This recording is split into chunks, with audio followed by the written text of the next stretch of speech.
All right, gentlemen, this is for both the IBF and the WBA junior welterweight titles. You've received your instructions in the dressing room. Again, I want to caution you. Any punches below this point will be called low. Any punches below this point will be called low. With that said, I want you to obey my command. Protect yourselves at all times. Touch them up now. Let's go to it. Both men have elite hand speed and real punching power. The odds say 4-1 that Amir Khan is too skilled, too young, too big, and too tough for Zab Judah. Judah's always in shape, but this looks like next level shape for him. He's going to need it.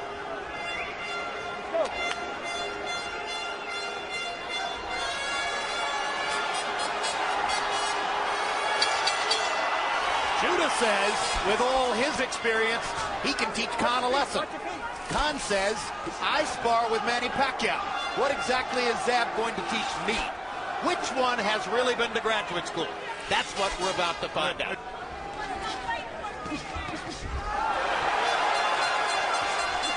Some pretty precise punches in the middle of the ring just then from Khan. I think he's doing well enough with his jab in the first round.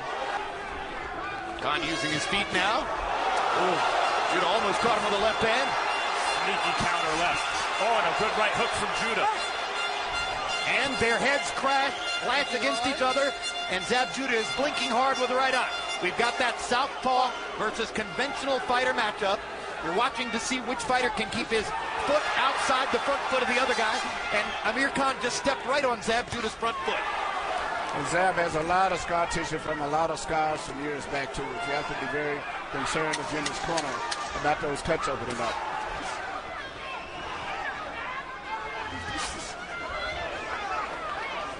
As expected, Khan is more active throwing punches in the first round. Punch in the entire round, but all in all, the reason Pernell Whitaker said, okay, you're... Simple game of two accurate punches. A guy who throws the most punches is probably going to end up taking advantage of it and winning it, and that's what's happening in this case. Although Judah's defense, he's had his moments here, and he's avoiding and blocking a lot of Khan's shots. He's doing a lot of what Pernell told him, which was going down. Judah doesn't look comfortable quite yet. Well, hard right hand by Khan. And a couple little body shots that Khan got in. When Emmanuel mentions early in this fight. And look at the size advantage. His back is considerably wider. Yes, that's the first thing I noticed right there. And he's using this around. He's moving forward.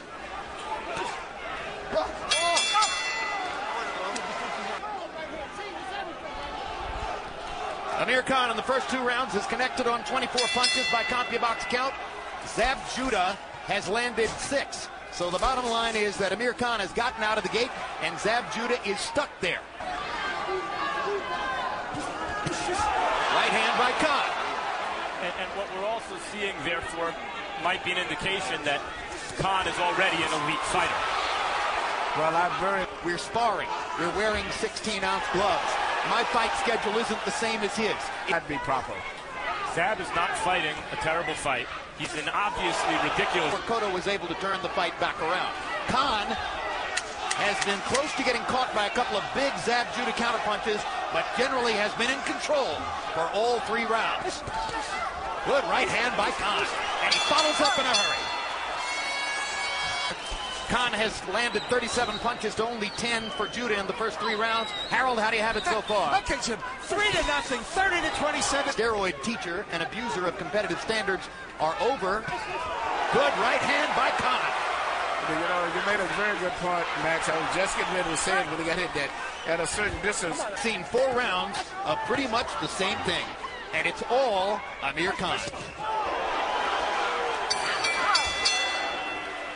Averaging 56 thrown, 12 landed. Zab Judah is averaging 23 thrown, 4 landed. End of story so far. Fight tactically against a bigger man, Emmanuel. And Khan is fighting the fight perfect at the distance where he can punch very effectively. And he's reduced Zab to primarily being a defensive fighter. How about the precision of... And now Judah is once again bothered by an eye after once again apparently their heads came together. Let's go. And among Khan's many other advantages, he seems to survive the butts back. Yes, and that's amazing. When Zab is the one with the bald head, and Zab is the defensive weaknesses, susceptibility to the uppercut. But of course, Freddie Roach watches the fights too, and he goes to work very specifically with Khan in the gym on those things that he sees from fight to fight. I think Khan is a much improved fighter from the other fights that I've seen him. This is That his left hook best might have hurt performance. Judah. Judah's a little bit wary against the ropes. Khan knows he landed the left hook well. Now goes to the right.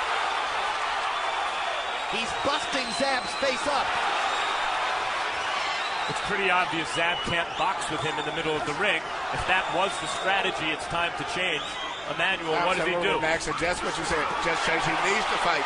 He's systematically being defeated and going to get stopped anyway, so he's got nothing to lose. He needs to let it all hang out. It doesn't look like there's a plan B. No, he's letting the guys out hustle. You know, he's an accurate puncher and a bigger puncher than he is, but he's not punching back enough. What he did there, he should do more. That's the punch that Pernell Whitaker wants to see him throw. And that's one of his best punches. That seemed to stop Khan for a minute there. Khan got up on his toes after he took that uppercut in the gut. Well, when he makes that little bend down to his left, he's always in perfect position to shoot that punch. Plus, that's his favorite punch anyway. Draculich is calling this a knockdown on a body shot. Khan comes to the neutral corner. Judah clearly thought he got hit low. He's not going to make it up. This is going to be a knockout victory for Amir Khan. And Zab Judah believes that he was fouled, but he's not going to win the argument. Did he not hear the count right in his face? Because he acted as though he was acted surprised. as though he couldn't get up. As though his legs were done. We're going to take a look at that soon enough and see if it was in fact low.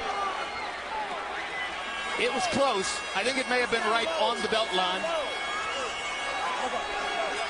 Whatever I can't see a man being in pain from a really low blow. That's a punch that hit him in the stomach that really hurt him. Because the protective cup, you're not going to be down that long. Let's take a look at the replay and see where it was. First, the right hand upstairs.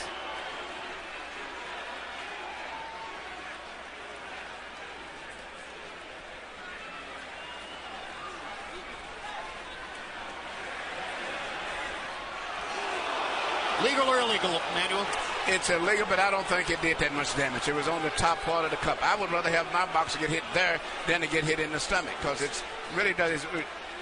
It's below the belt. It's on the belt. So legally, it would be a low blow, but I don't think it did that type of a damage. Do you think Zab was trying to buy a penalty point? Yes. Harold Letterman, what's your call about Jim, this? let me tell you something. The rule is a shot that hits you, at the belly button or above is a legal punch. Now, I dare Emmanuel Stewart to tell me where Zab Judah's belly button is. You don't? From Bolton, Lancashire, England,